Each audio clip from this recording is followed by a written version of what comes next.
1 gram gold jewellery खरेदी करायची असेल, मला यायचे प्रेरणा आभूषण या शॉपमध्ये. पूर्ण डिटेल्स मी स्क्रीनवर दिलेले आहेत. कोणकोणती व्हरायटी असणार आहे पारंपरिक ज्वेलरीमध्ये? सर्व एडी मधल्या नथे आहेत, जे बाहेर मार्केटमध्ये अगदी 500-700 रुपयाला जी सेलिंग होते त्याची आपल्याकडे बेसिक प्राइस चालू होते आपल्याकडे 80 रुपयापासून ते मॅक्सिमम आपण 250 रुपयापासून ठुशी येतो. अगदी ब्रायडल नथ असेल ती सुद्धा.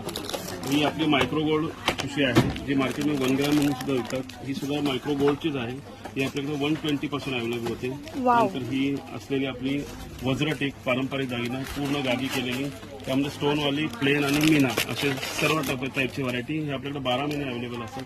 त्यानंतर कोल्हापुरी ठुशी असलेली, मणी असलेली ही ठुशी, त्यानंतर गादीवाली ठुशी, त्यानंतर बेलपान, त्यानंतर गादीमध्ये ही पूर्ण झालर असलेली, तिथपासून अगदी असलेली जोंधळी पोत, ही सुद्धा आपल्याकडे सगळी मायक्रो गोल्डमध्ये आपल्याकडे अवेलेबल आहे. आणि तुम्हाला सगळ्यात महत्वाचं सांगायचं म्हणजे सर मगाशी जी ज्वेलरी तुम्ही दाखवली 200 काहीतरी म्हणाला होता तर ही सुद्धा अगदी पूर्ण गादी, पूर्ण हँडवर्क असलेली.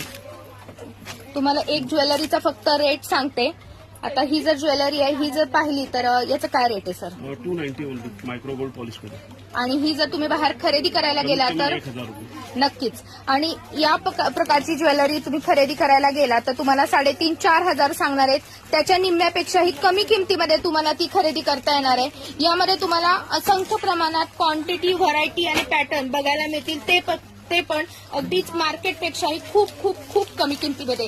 लवकरात लवकर येणाऱ्या सणांची खरेदी करण्यासाठी प्रेरणा आभूषणला भेट द्यायला विसरू नका.